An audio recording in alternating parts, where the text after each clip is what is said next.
May mga araw na gigising ka at pakiramdam mo, nasa iyo na ang lahat.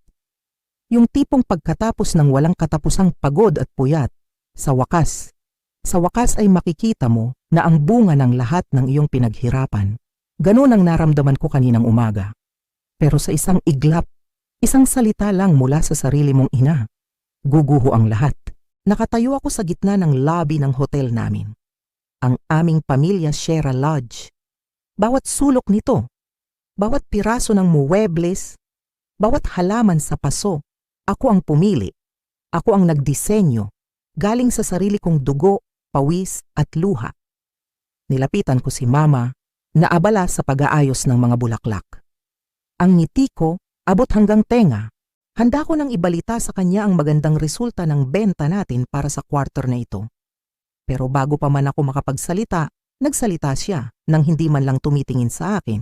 Ang sabi niya, "Isabel, anak, naisip naming ibigay na kay Marco ang posisyon bilang CEO. Oras na para siya naman ang mamuno." Tumigil ang mundo ko. Hindi lang tumigil. Gumuho. Tinanong ko siya, "Ano po?" Pero ako po ang nagligtas sa hotel na ito. Doon na siya lumingon sa akin. At ang mga sumunod niyang sinabi, iyon ang sampal na hinding-hindi ko makakalimutan. "Anak," sabi niya sa tunong parang kinakausap ang isang paslit. "Masyado kang detalyado. Ang kapatid mo, si Marco, may natural siyang kakayahan sa pamumuno. May vision siya. Vision." Isang salita na parang kutsilyong isinaksak sa puso ko. Paulit-ulit, vision. Samantalang ako, ang nakita ko lang ay ang katotohanan. Ang katotohanan na ilang buwan lang ang nakalipas, halos isara na ang hotel na ito dahil sa utang. Iyon ang sampal ng katotohanan. At para lalong pasakitan ang lahat, biglang pumasok sa eksena ang visionary CEO. Ang kapatid kong si Marco.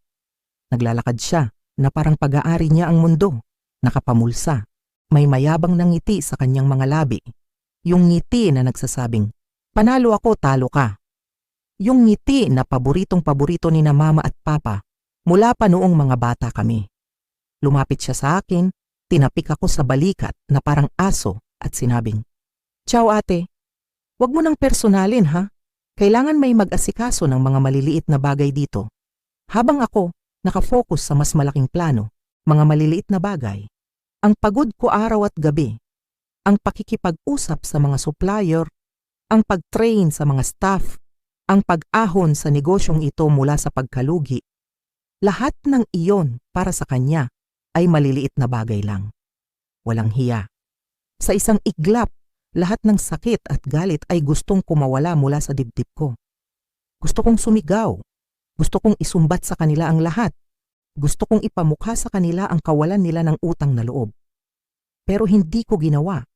Sa halip na umiyak, sa halip na mag-iskandalo, ngumiti lang ako. Isang maliit, kalmadong ngiti. Tumingin ako sa kanilang tatlo. Sa nanay ko, na halatang kampante sa kanyang desisyon. Sa kapatid ko, na nagpipigil ng tawa. At sa tatay ko, na nakayuko lang sa isang tabi, walang lakas ng loob na salubungin ang tingin ko. Nakita ko ang pagtataka sa kanilang mga mukha. Siguro inaasahan nilang maglulupasay ako sa iyak. Pero ang ibinigay ko sa kanila ay isang ngiti. Isang ngiti na hindi nila naintindihan. Isang ngiti na may dalang isang pangako. Isang ngiti na nagsasabing, "Hindi pa tayo tapos." Para sa inyo na hindi nakakakilala sa akin. Ako si Isabel Reyes, 52 taong gulang. Sa loob ng 20 taon, binuo ko ang aking pangalan sa industriya ng hotel sa Maynila. Mula sa pinakamababang posisyon, umakyat ako hanggang sa maging regional director. Mayroon akong sariling kondo sa BGC. Mayroon akong savings, mayroon akong buhay na pinaghirapan ko. Pero 8 buwan lang ang nakalipas, isang tawag mula kay Papa ang nagpabago ng lahat. Umiiyak siya. Sabi niya, "Malulugi na ang pamilya Sierra Lodge, ang pamana ng aming lolo, ang nag-iisang yaman ng aming pamilya." Hindi ako nagdalawang isip. Tinalikuran ko ang lahat. Ibinenta ko ang aking kondo. Kinuha ko ang lahat ng aking ipon, lahat-lahat. 12 milyong piso. Yan ang halagang ibinuhos ko para isalba ang negosyo nila. Hindi iyon utang. Tulong iyon. Galing sa puso.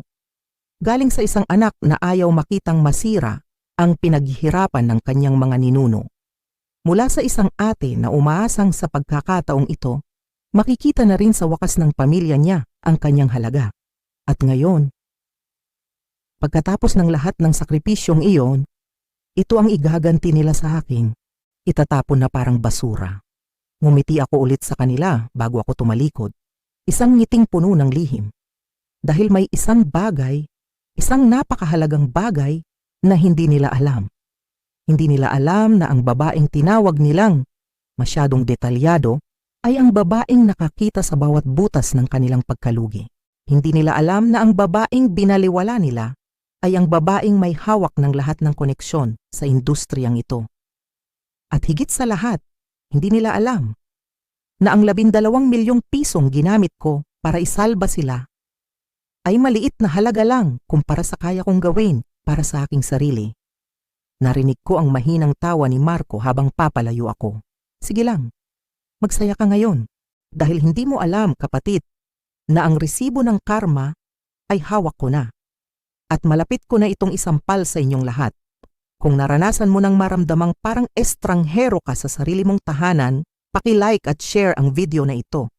At huwag kalimutang mag-comment sa ibaba. Saan kayo nanonood? Ibahagi mo sa amin ang iyong kwento para lubos ninyong maintindihan kung gaano kabigat ang kanilang ginawa. Kailangan ninyong malaman kung saan ako nanggaling. Kailangan ninyong makita ang pamilya Sierra Lodge sa paraan na nakikita ko ito. Hindi lang ito isang gusali, hindi lang ito isang negosyo. Para sa akin ito ang aking kabataan. Dito sa mga pasilyo nito, unang umaling-awngaw ang aking mga halakhak. Naaalala ko pa ang amoy ng bagong lutong pandesal mula sa aming lumang kusina tuwing umaga at ang magaspang na pakiramdam ng lumang kahoy na counter sa ilalim ng aking mga daliri habang pinapanood ko si Mama na mag-check-in ng mga bisita. Si Papa naman, palagi kong sinusundan habang nagkukumpuni siya ng kung ano-ano, dala ang kanyang kahon ng mga kagamitan. Sabi niya sa akin noon, Isabel, ang hotel na ito ay may puso at ang puso nito ay ang pamilya. Itinayo ito ni Lolo mula sa wala. Bawat pako, bawat tabla may kwento. Ito ang kanyang pangarap, ang kanyang pamana. At ipinangako ko sa aking sarili na aahalagaan ko ang pamanang iyon. Kaya naman, nag-aral ako ng hospitality management. Habang ang kapatid kong si Marco ay abala sa pagpapalit-palit ng kurso, una ay arkitektura, sunod ay business, hanggang sa tuluyan ng sumuko para hanapin ang sarili. Ako naman ay nagsusunog ng kilay. Para sa akin, malinaw ang aking daan. Ang daan na iyon ay pauwi. Pauwi sa pamilya Sierra Lodge. Pero minsan, may sariling plano ang buhay. Nakakuha ako ng magandang oportunidad sa Maynila. Sinabi ko sa sarili ko, mag-iipon lang ako ng karanasan. Mag-iipon ng sapat na kaalaman na madadala ko pa uwi sa Baguio. Hindi ko namalayan, lumipas ang 20 taon. Naging matagumpay ako. Naging regional director ako ng isang malaking hotel chain. May sarili na akong kondo, sariling sasakyan, sariling buhay. Bawat tagumpay ko, ibinabalita ko sa kanila. Ang sagot palagi ni Mama, mabuti naman anak, pero kailan ka uuwi? Kailan ka mag-aasawa? Tila ba ang lahat ng tagumpay ko ay pansamantala lang? Isang bagay na kailangan kong iwan para sa mas mahalagang bagay, ang pag-aasawa at pag-uwi. Si Marco naman, sa loob ng 20 taon na iyon, nanatiling hinahanap ang sarili. Palipat-lipat ng trabaho, palaging may bagong business idea na hindi naman natutuloy. Pero ni minsan, hindi ko narinig na pinagalitan siya ni na Mama at Papa. Ang palagi nilang sinasabi, malikhain kasi ang kapatid mo, kailangan niya ng kalayaan. Isang araw ang tawag na matagal ko ng kinatatakutan ay dumating. Si Papa umiiyak sa telepono. Wasak ang boses niya. Sabi niya, Isabel, anak, tulungan mo kami. Ilang linggo na lang, isasara na ang bangko ang hotel. Sa isang iglap, binitawan ko ang lahat. Ang 20 taong pinaghirapan ko sa Maynila, isinuko ko. Ibinenta ko ang kondo, kinuha ang 12 milyong pisong ipon ko at umuwi ako. Hindi dahil sa obligasyon, kundi dahil sa pagmamahal. Pagdating ko parang sinaksak ang puso ko. Ang hotel na puno ng masasayang alaala ay anino na lang ng nakaraan. Ang pintura ay natutuklap. Ang mga carpet ay amoy luma. Ang mga review online nakakahiya. Luma na, hindi sulit ang bayad, marumi. Ito ba ang pamanang ipinangako kong aalagaan? Ito ang resulta ng pamumuno ni na mama at papa at ng pagpapabaya ni Marco na nandoon lang sa tabi nila. Mula sa araw na iyon, ibinuhos ko ang lahat, araw at gabi, ang sarili kong pera, ang sarili kong lakas, ang sarili kong buhay. Inayos ko ang lahat mula sa sistema hanggang sa mga kasangkapan. At sa wakap, muling nagliwanag ang pamilya Sierra Lodge. Pero ang liwanag na iyon, para pala sa iba. Ang 3 linggo matapos kong maibalik sa ayos ang lahat, ay parang isang mabagal na bangungot. Si Marco, na bigla na lang nagkaroon ng interes ngayong maayos na ang lahat, ay nagsimulang mag-ikot sa hotel na parang isang hari. May daladala siyang maliit na notebook at palagi siyang may mga makabagong ideya na sa tingin niya ay magpapayaman sa amin. Ang hindi niya naiintindihan ay ang negosyong ito ay hindi tungkol sa mga pabigla-biglang ideya. Tungkol ito sa serbisyo, tungkol ito sa puso. Isang umaga, nakasalubong ko siya sa may dining hall. Mayabang siyang ngumiti. Sabi niya, "Ate, may naisip akong paraan para makatipid tayo ng malaki. Simula bukas, tatanggalin na natin ang complimentary breakfast buffet." Halos maluwa ko ang iniinom kong kape.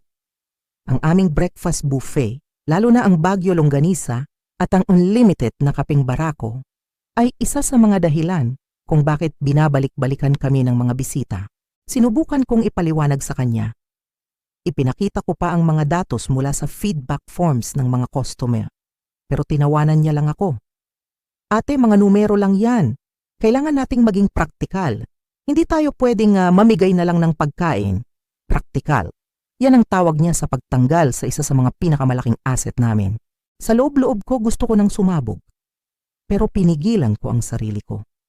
Sinabi ko kay mama at papa ang tungkol dito pero ang sagot lang nila, "Pagbigyan mo na ang kapatid mo, anak. Baka naman may punto siya." May punto? Ang puntong iyon ang simula ng aming pagbagsak. Pero ang insidenteng iyon ay simula pa lang pala. Ang huling patak na nagpaapaw sa aking pasensya ay nangyari 1 linggo pagkatapos noon.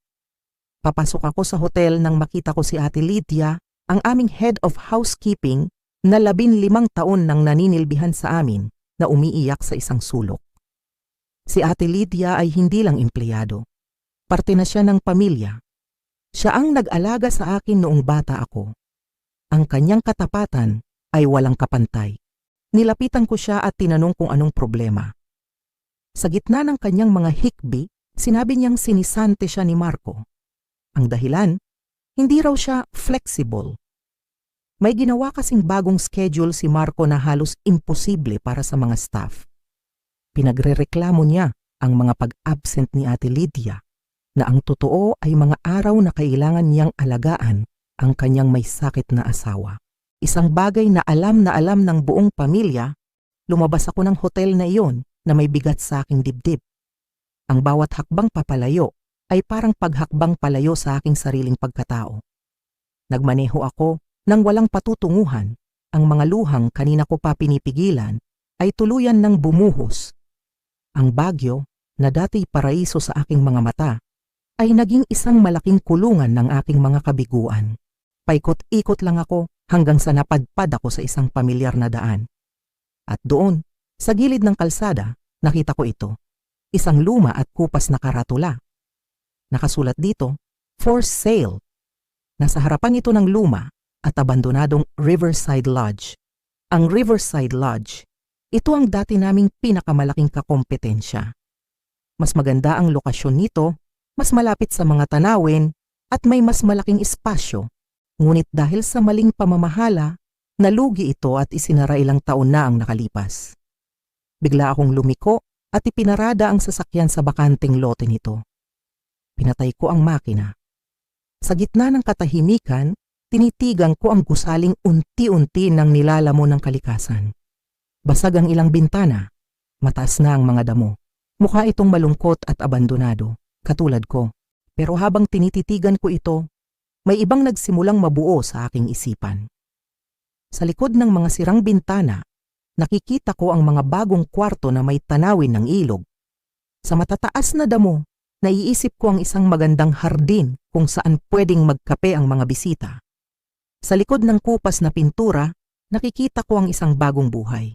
Ang galit na nararamdaman ko kanina ay unti-unting napalitan ng ibang emosyon.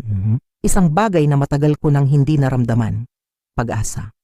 Kinuha ko ang aking telepono. Ang mga daliri ko inanginginig habang hinahanap ko ang numero ng isang real estate agent na dati kong kaibigan. Sumagot siya agad.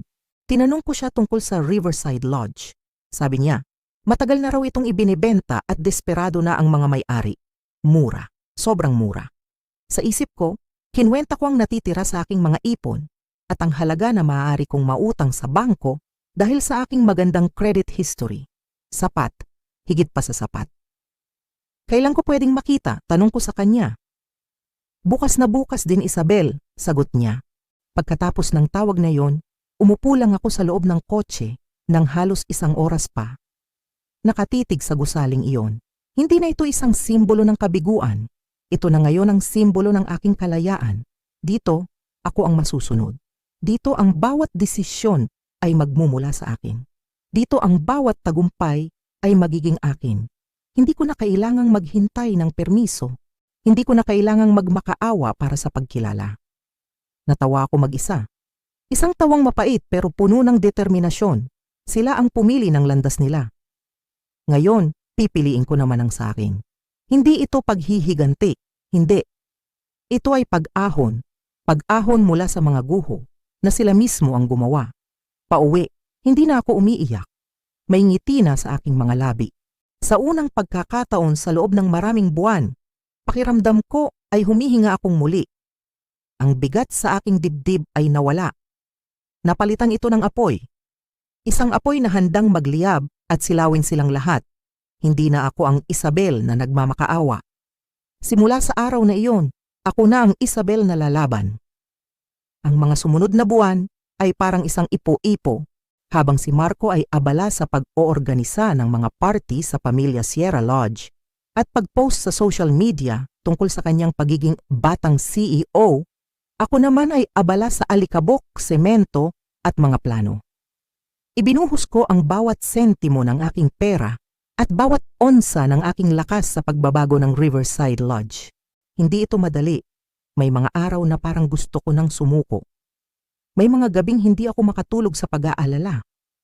Pero sa tuwing naiisip ko ang mayabang na ngiti ni Marco at ang malamig na tingin ni Mama, bumabalik ang aking lakas.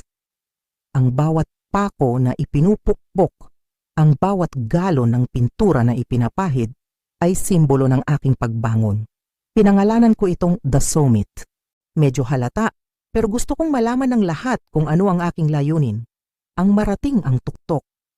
Mabilis na kumalat ang balita sa maliit na komunidad ng Baguio. Ang tsismis, hindi mo mapipigilan. May mga nagsabing, naghihiganti lang ako.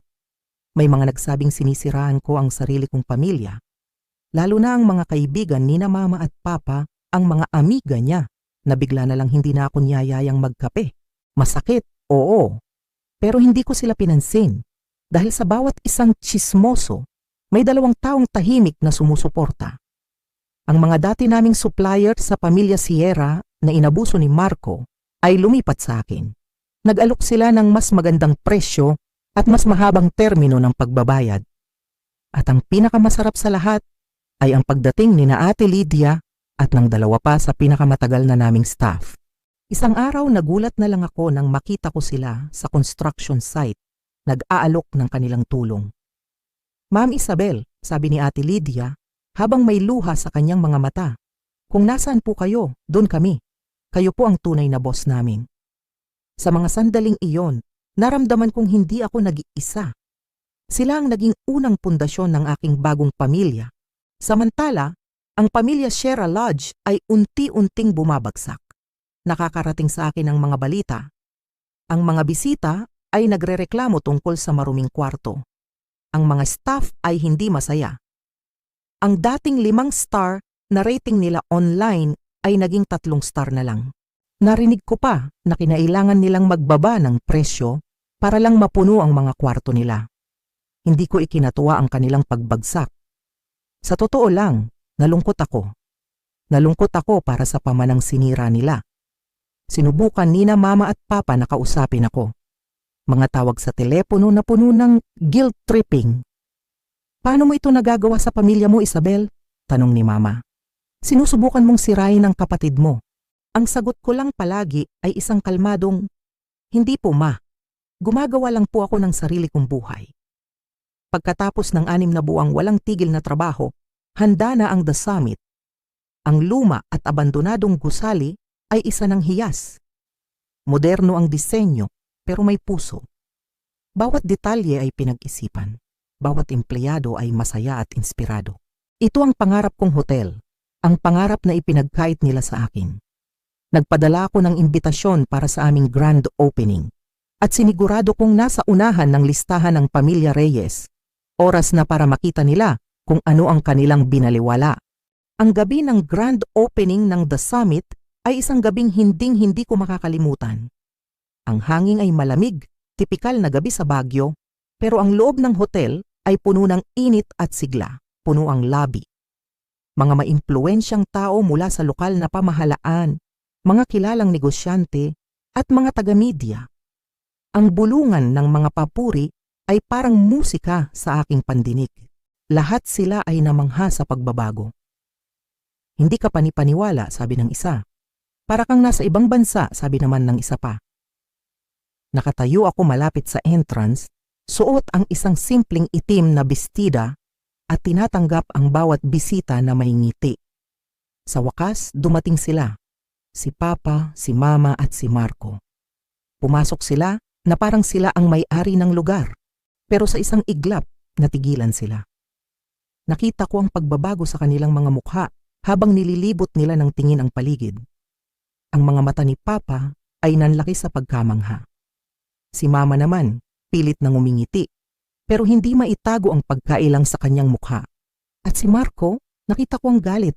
Isang purong, hindi adulteradong galit sa kanyang mga mata. Lumapit sila sa akin. Congratulations anak, sabi ni Papa, na halatang hindi alam ang sasabihin. Si Mama naman ay humalik lang sa aking pisngi, isang halik na malamig pa sa hangin ng Baguio. Si Marco ay hindi man lang nagsalita. Tinitigan niya lang ako ng masama. Sa buong gabi, pinanood ko sila mula sa malayo. Nakita ko kung paano sila nilalapitan ng mga tao, pero hindi para batiin, kundi para purihin ang hotel ko. Nakita ko ang isang reporter mula sa isang malaking pahayagan na kinakapanayam ang ilan sa aming mga bisita. At narinig ko ang mga salitang, ito na ang bagong pinakamagandang hotel sa Baguio. Bawat papuri na naririnig nila ay parang isang sampal sa kanilang mukha. Maya-maya, habang abala ako sa pakikipag-usap sa ilang bisita, bigla na lang akong hinila ni Marco sa isang sulok malayo sa mga tao. Mahigpit ang pagkakahawak niya sa aking braso. Ano to ate? Galit niyang bulong. Anong sa tingin mo ang ginagawa mo? Tumingin ako sa kanya ng diretso sa mata. At sa pagkakataong ito wala nang takot sa akin. Nagnenegosyo, Marco. Isang bagay na wala kang alam. Sinusubukan mo kaming sirain, sabi niya. Tumataas na ang boses. Direktang atake ito sa ating pamilya. Ngumiti ako. Isang ngiting matamis pero may pahiwatig ng bakal. Hindi, Marco, sagot ko. Hindi ito tungkol sa inyo. Ito ay tungkol sa akin. Ito ang tagumpay ko. Sa kabila ng pamilya natin. Nakita ko ang pagkagulat sa kanyang mukha. Hindi niya inaasahan ang sagot na iyon. Sanay siyang ako ang ate na palaging nagpaparaya, ang ate na palaging umiintindi. Pero ang ate na iyon ay matagal nang wala. Sa gabing iyon, sa harap ng lahat, ipinakilala ko sa kanila ang bagong Isabel Reyes. Hindi na ang anak na naghahanap ng kanilang pag-aproba. Hindi na ang kapatid na handang magsakripisyo. Ako na ngayon ang kanilang kakompetensya. At sa gabing iyon, alam na alam ko na ako ang mananalo. Lumipas ang mga buwan at ang agwat sa pagitan ng The Summit at ng Pamilya Sierra Lodge ay lalong lumaki. Ang The Summit ay palaging puno. Ang aming restaurant ay naging paboritong kainan sa syudad. Nakatanggap kami ng mga parangal mula sa iba't ibang travel websites. Naging usap-usapan kami hindi lang sa Baguio, kundi sa buong bansa. Samantala, ang pamilya Sierra Lodge ay palubog ng palubog. Ang mga negatibong review ay dumarami. Ang kanilang dating tapat na mga customer ay lumipat na sa amin. Narinig ko na lang na nagbawas na sila ng mga empleyado. Isang umaga, habang nagkakape ako sa aking opisina na may magandang tanawin ng mga bundok, tumawag ang aking sekretarya. "Ma'am Isabel," sabi niya, "nandito po ang mga magulang ninyo. Gusto daw po kayong makausap." Bumigat ang aking dibdib. Alam ko na kung bakit sila narito. Pinapasok ko sila. Pumasok sina mama at papa at sa unang pagkakataon, nakita ko silang mukhang talunan. Ang dating kumpiyansa ni mama ay nawala. Ang dating tindig ni papa ay kuba na. Umupo sila sa upuan sa harap ng aking mesa, ang parehong mesa kung saan ko pinaplano ang bawat tagumpay ko. Nagsimula sila sa mga paligoy-ligoy, kamustahan, papuri sa aking hotel. Pero hindi nila kayang itago ang tunay na dahilan. Sa wakas, si mama na ang nagsalita. Ang kanyang boses ay nanginginig. "Isabel, anak, ang bangko, tatawagan na nila ang utang ng hotel. Malapit na kaming mawalan ng lahat." Hindi ako nagsalita. Hinintay ko lang ang kasunod. "Kailangan ka namin, anak," pagpapatuloy niya. "Kailangan ni Marco ng tulong mo. Baka pwede mo siyang turuan, gabayan, para maisalba ang hotel." Sa loob-loob ko, isang malakas na tawa ang gustong kumawala. Isang tawang puno ng kabalintunaan. Pagkatapos ng lahat, ako pa rin ang solusyon. Ako pa rin ang tagasalo ng kanilang mga pagkakamali. Pero pinigilan ko ang aking sarili. Tumingin ako sa kanilang dalawa, sa mga mukha ng mga taong pinakamamahal ko, pero siya ring pinakamasakit na nakasakit sa akin. At sa sandaling iyon, wala na akong naramdamang galit. Ang naramdaman ko ay awa. Awa para sa kanilang mga sarili. Huminga ako ng malalim at nagsalita sa pinakakalmadong boses na kaya ko. "Nag-alok po ako ng tulong. Halos 1 taon na ang nakalipas," sabi ko. "Isinuko ko ang buhay ko sa Maynila para isalba ang pamilya Sierra Lodge. Pero pinili ninyo si Marco. Pinili ninyo siya kahit alam ninyong hindi siya handa. Pinili ninyo siya kahit alam ninyong ako ang may karanasan. Nakita ko ang sakit sa kanilang mga mata. Ayaw ninyo ng pamumuno ko noon. At ngayon na bumagsak ang lahat, hinihiling ninyong bumalik ako para ayusin ang mga nasira?" Umiling ako. "Pasensya na po, pero hindi ko na kayang gawin yan." Sinubukan ni Papa na magsalita. "Isipin mo ang pamana ng lolo mo." Inisip ko po yan, putol ko sa kanya. Inisip ko yan ng husto. Kayo po ang nagbigay ng pamanang iyon sa isang taong tinatrato ito na parang personal niyang laruan. Tumayo ako. Isang senyales na tapos na ang usapan.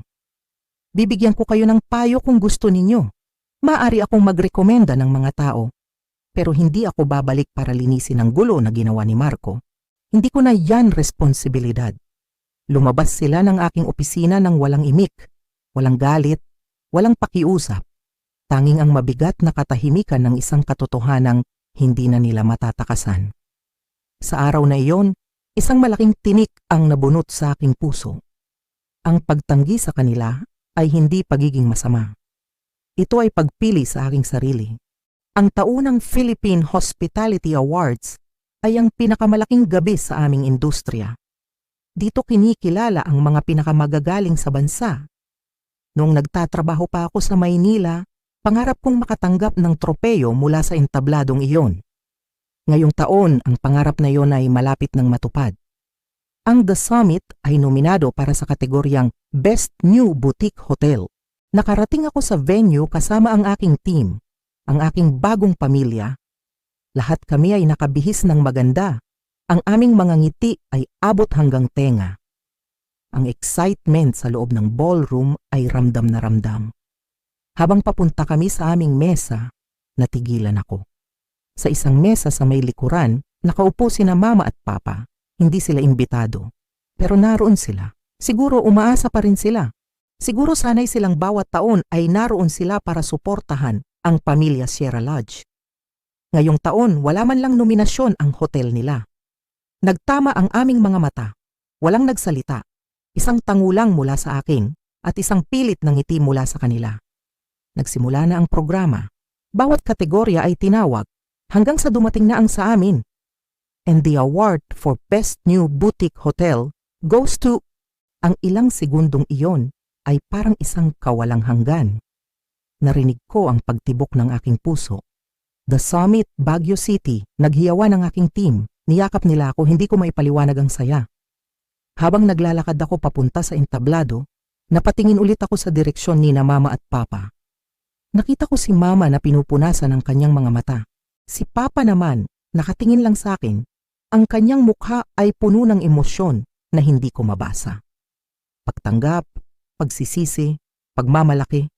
Siguro lahat ng iyon. Si Marco wala siya roon. Narinig ko na matagal na siyang hindi dumadalo sa mga ganitong event. Tinanggap ko ang tropeyo. Ang bigat nito sa aking mga kamay ay parang bigat ng lahat ng aking pinagdaanan. Sa aking acceptance speech, pinasalamatan ko ang aking team, ang aming mga bisita. At sa huli idinagdag ko. At syempre gusto ko ring pasalamatan ang pamilya Sierra Lodge, kung saan ako unang umibig sa industriya ng hospitality.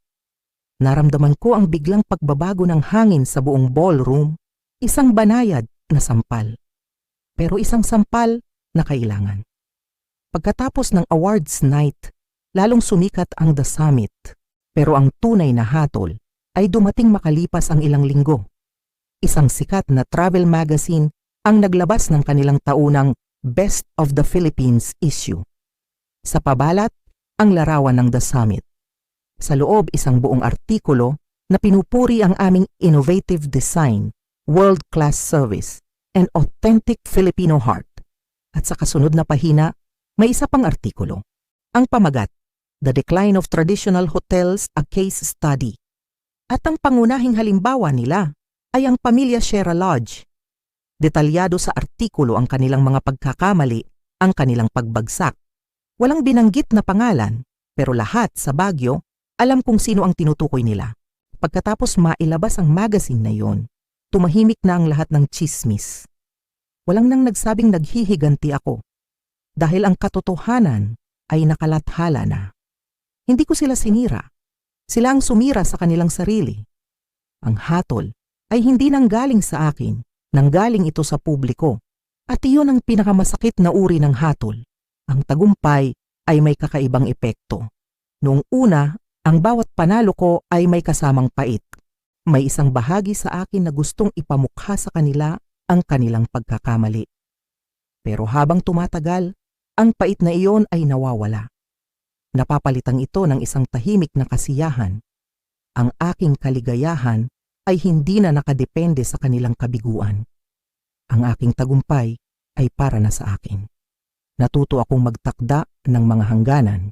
Ang pagtanggi ko sa pakiusap ni na Mama at Papa ay nagbigay sa akin ng lakas ng loob na gawin ito sa ibang aspeto ng aking buhay. Natuto akong humindi ng walang pag-aalinlangan. Natuto akong unahin ang aking kapakanan. At sa prosesong iyon, natagpuan ko ang aking tunay na pamilya, ang aking team sa The Summit, sina Ate Lydia at ang iba pang lumipat mula sa pamilya Sierra. Naging higit pa kami sa magkakatrabaho. Naging magkakaibigan kami, magkakampi. Tuwing may problema, nagtutulungan kami. Tuwing may tagumpay, nagdiriwang kami. Naging mas malapit din ako sa mga dati kong kaibigan na pansamantala kong kinalimutan noong abala ako sa pagsalba sa negosyo ng aking pamilya. Muli kaming nagkakape, naglalakad sa Burnham Park, pinag-uusapan ang buhay. Sila ang mga taong nakakita sa aking halaga kahit noong hindi ko ito nakikita sa aking sarili. Isang gabi, muling tumawag sina Mama at Papa. Niyaya nila akong maghapunan sa bahay. Silang 3 lang daw. Nag-alangan ako pero pumayag din ako. Pagdating ko, iba ang pakiramdam. Walang tensyon, walang pilitan. Nagluto si Mama ng paborito kong sinigang. Si Papa naman kinamusta ang aking araw. Sa gitna ng hapunan, nagsalita si Papa. "Anak," sabi niya habang nakatingin sa kanyang plato, "proud kami sa'yo." Si Mama naman tumango. "Alam naming hindi namin ito naipakita noon pero ang galing mo anak. Ang The Summit, pambihira. Sa pagkakataong iyon, naramdaman ko ang kanilang sinseridad, pero ang mga salitang iyon na dati handa kong ipagpalit sa lahat ay hindi na kasing bigat ng dati. Tumango lang ako at ngumiti. Salamat po. Hindi na nila binuksan ang tungkol sa pamilya Sierra Lodge. Hindi na nila ako hiningan ng tulong. Iyon ay isang tahimik na pagtanggap. Pagtanggap sa kanilang pagkakamali at pagtanggap sa aking bagong buhay. Pag-uwi ko, naramdaman ko ang isang kapanatagan na matagal ko nang hinahanap. Hindi na ako galit. Hindi na ako nasasaktan. Ang sugat ay naroon pa rin, pero naghilom na ito. Naging isang peklat na lang. Isang paalala ng sakit, pero isang simbolo rin ng aking katatagan. Sa huling Hospitality Awards, nanalo ulit ang The Summit. Muli, nandoon sina Mama at Papa sa likuran. Nang magtama ang aming mga mata, itinaas ni Papa ang kanyang kamay at nag-thumbs up. Si Mama naman ngumiti, isang tunay na ngiti sa pagkakataong ito. Hindi na isang pagkilala ang kailangan ko, hindi na isang paumanhin. Dahil sa wakas, nahanap ko na ang kapayapaan. Ang kapayapaan na hindi galing sa kanila, kundi galing sa aking sarili. Ang pagpapatawad sa kanila ay naging madali nang matutunan kong patawarin ang aking sarili sa pag-asang mababago ko sila. Ang aking tagumpay ay hindi na para patunayan na mali sila. Ito na ngayon ay para patunayan na tama ako sa pagpili sa aking sarili. Nakatayo ako ngayon sa lobby ng The Summit, sa tabi ng malaking bintana na mula sahig hanggang kisame. Papasok ang ginintuang sinag ng araw ng Bagyo, nagbibigay liwanag sa bawat sulok ng lugar na ito. Ang amoy ng sariwang kape ay humahalo sa malamig na simoy ng hangin. Sa paligid ko, naririnig ko ang masayang kwentuhan ng mga pamilyang nagpaplano ng kanilang araw at ang mahinahong boses ng aking staff habang tinutulungan nila ang mga bisita. Ito ang The Summit. Ito ang aking mundo. Isang mundong binuo ko mula sa sakit, pighati at determinasyon. May mga panahong ang bawat tagumpay ko ay may kasamang pait. Ang bawat papuri na natatanggap ng The Summit ay parang isang panunumbat sa aking pamilya.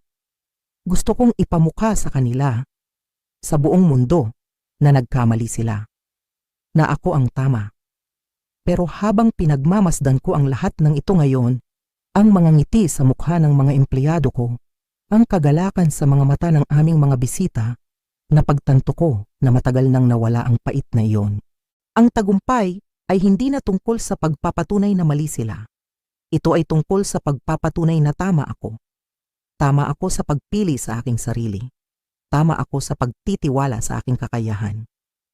Sa huling Regional Hospitality Awards, muling tinawag ang pangalan ng The Summit. Habang naglalakad ako papunta sa entablado, hindi na kasing lakas ng dati ang kabog ng aking dibdib. Napalitan na ito ng isang tahimik na kumpiyansa. Mula sa entablado, habang hawak ko ang isa na namang tropeyo, muli kong natanaw sina Mama at Papa sa likuran. Sa pagkakataong ito walang luha, walang pait. Nagbigay si Papa ng isang maliit na tango, kasama ng isang ngiti na abot hanggang sa kanyang mga mata. Si Mama naman, pumalakpak ng may tunay na pagmamalaki. Hindi ito isang malaking paghingi ng tawad sa gitna ng maraming tao. Hindi ito isang madamdaming pag-amin ng kanilang pagkakamali. Pero para sa akin, sapat na yon. Ngunit ang pinakamalaking pagbabago ay ito. Napagtanto kong kahit hindi man nila ginawa iyon, sapat na rin. Dahil ang halaga ko ay hindi na nakatali sa kanilang pagkilala. Sa wakas, naramdaman ko ang tunay na kahulugan ng kalayaan. Malaya mula sa pangangailangan ng kanilang pag-apruba. Malaya mula sa anino ng kanilang mga desisyon. Malaya mula sa bigat ng nakaraan. Ang pamilya Sierra Lodge ay narinig kong unti-unti nang bumabangon sa tulong ng isang professional consultant. Sana nga. Dahil ang pamanang iyon ay bahagi pa rin ng aking kasaysayan, pero hindi na ito ang aking kinabukasan. Ang aking kinabukasan ay narito, sa The Summit, kasama ang aking bagong pamilya. Ang tagumpay pala ay hindi nasusukat sa dami ng tropeyo o sa laki ng kita. Ang tunay na tagumpay ay kapayapaan. Kapayapaan sa puso. At habang nakatayo ako rito, sa gitna ng pangarap na aking binuo, habang pinapanood ang pagsikat ng araw sa mga bundok, alam ko, sa wakas, nakauwi na ako.